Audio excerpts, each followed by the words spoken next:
Yo, what's good, fam? Welcome back to Podcast All Day. I'm David, here to share some life hacks to calm the chaos. And I'm Zen, doing my part by keeping things laid back while David does all the heavy lifting. Did you know the average American spends 12 years of their life staring at a phone screen? That's basically an unpaid full-time job with no benefits. Right. And yet somehow I'm still asking myself at 11 p.m. Wait, what did I even do tonight? Besides doom scrolling and checking out your ex's new dog? Hey, he's a very cute dog, okay? But seriously, I've wasted so many evenings, it's borderline tragic. That's why today we're diving into why that happens and giving you 7 science-backed, actually doable ways to reclaim your evenings. Let's get into it.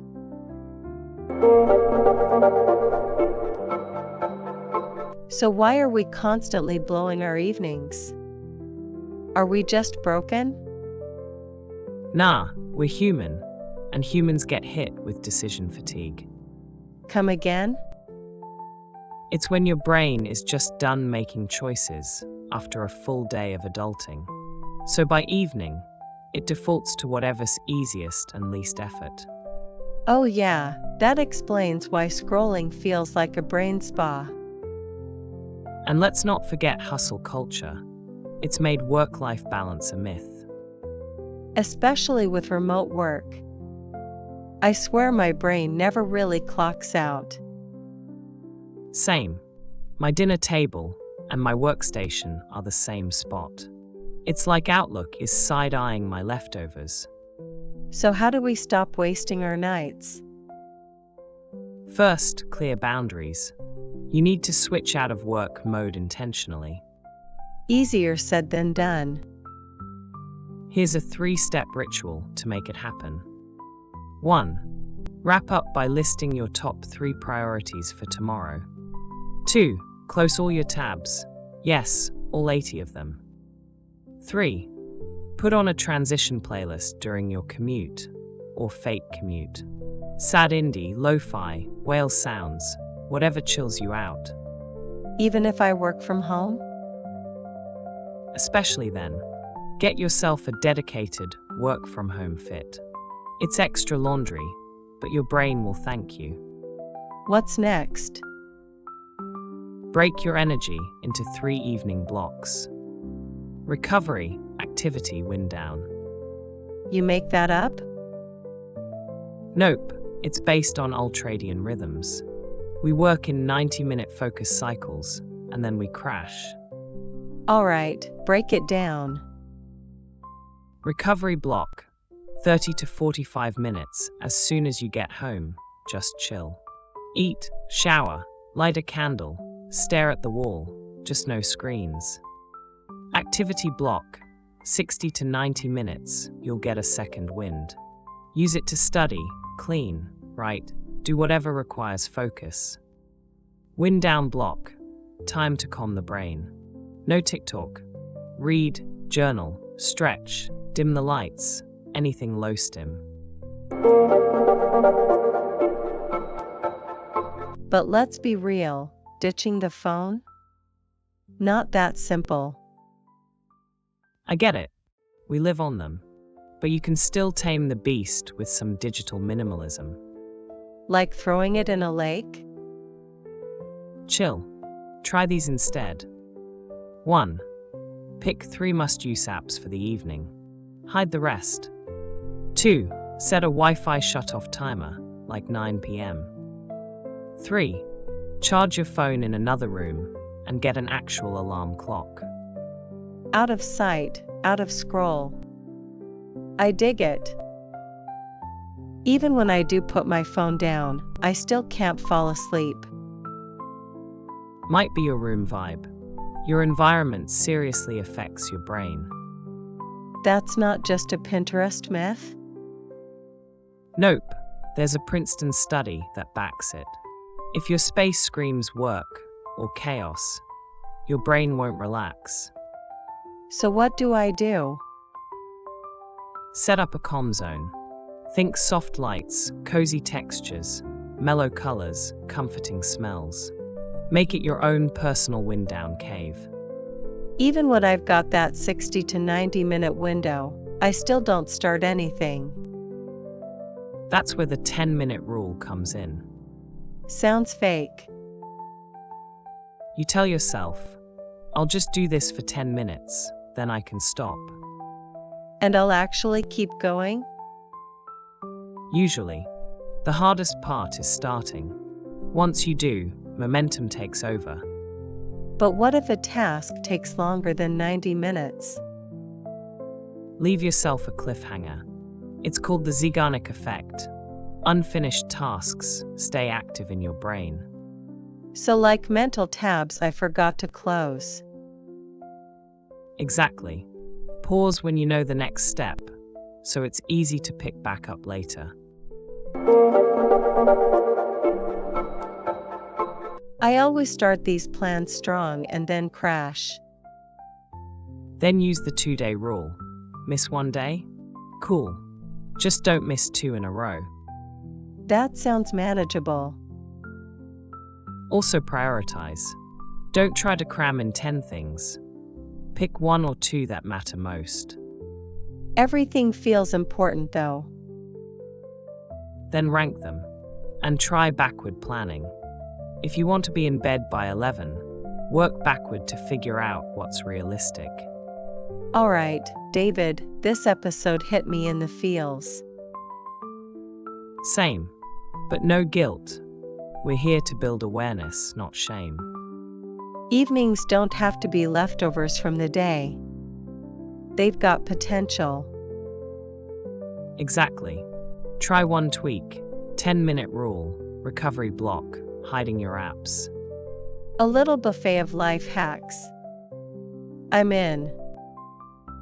Which strategy are you going to try first? Let us know in the comments.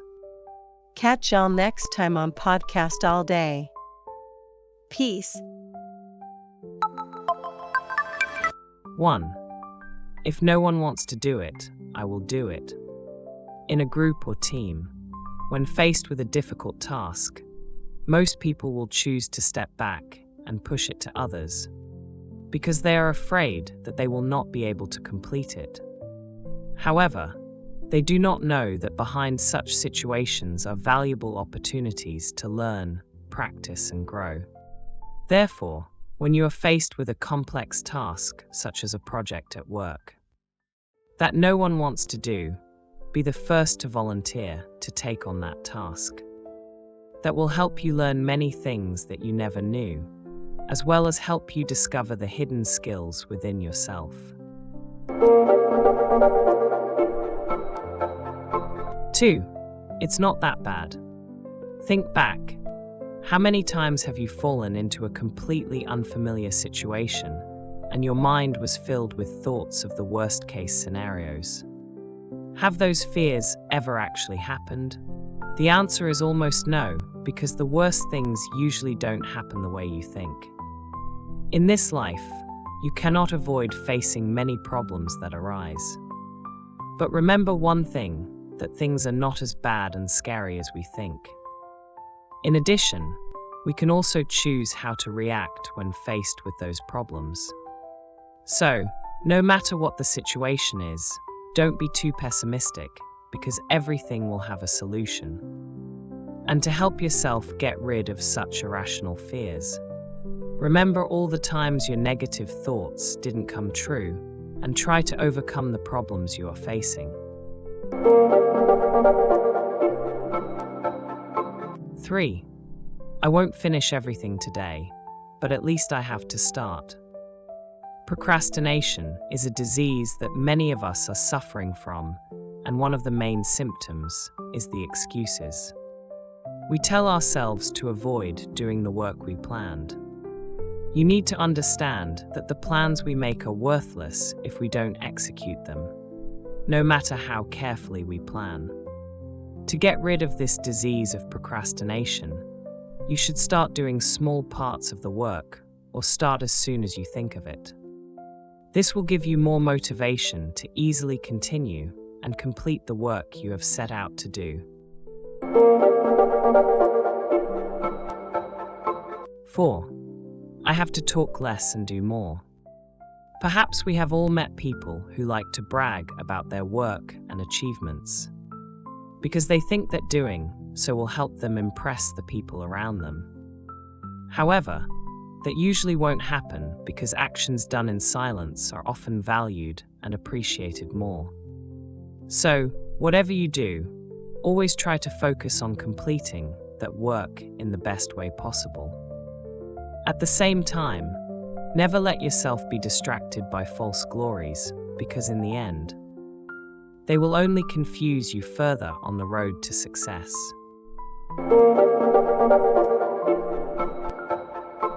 5. I can't depend on other people's opinions.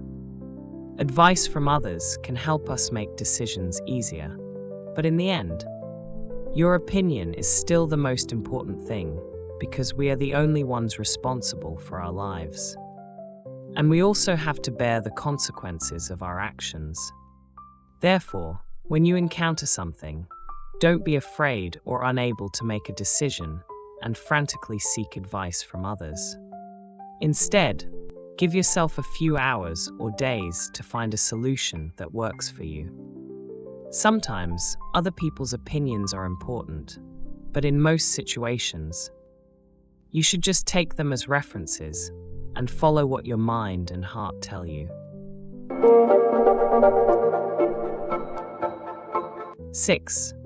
I have to prove myself. Sometimes, when people tell us we can't do something, we suddenly have a burning desire to prove them wrong. It may sound childish, but the lack of confidence from others is actually a great motivator for us to push ourselves and prove that we can overcome challenges. So, the next time people around you doubt your abilities, instead of getting angry, turn that emotion into energy to accomplish what you want in the best way possible. 7. The products I create may not be perfect, but to me, they are the best products. Many of us are always in a race towards perfection, wanting the final product to be the most perfect in everything we do. But in fact, this not only wastes your energy and adds stress, but also contributes to bringing you closer to failure. So, when starting a job, focus and try your best to complete it as well as possible. Don't focus too much on the definition of perfection. By doing so, you will always be able to complete the job excellently, and at the same time reduce a lot of pressure on yourself.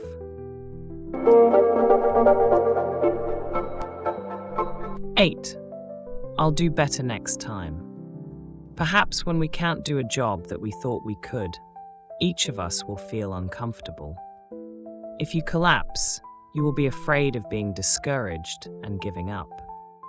Instead, write down what you did in a notebook and review the events at the beginning. That way, you will know where you went wrong, so you know what you should improve and what you shouldn't do next time. 9. I should thank them for what they have done for me. In this life, they continue to be touched by many people and sometimes still receive help from them. Therefore, we should know how to thank the people around us for what they have done for us. When you work in a group or are helped by others, even with very small tasks, send them a sincere thank you. By doing so, you show those around you that you appreciate their important help, as well as their meaning in your life.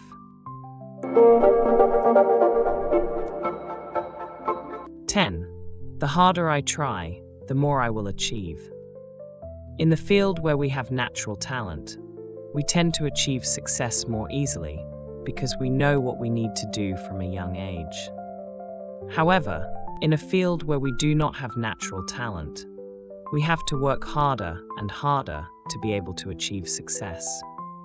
This is a condition and a good opportunity for you to learn, so never let it create your own thinking. If you do not have natural talent, practice a lot. This will help you do jobs that you have never thought of. Always remember, the more you try to do something, the better you will do it. At the same time, the new knowledge you can impart to others is more abundant and more practical. Thank you so much for watching. If you enjoyed this video, don't forget to leave a comment, like, and share it with your friends. Your support means a lot and helps the channel grow. See you in the next video.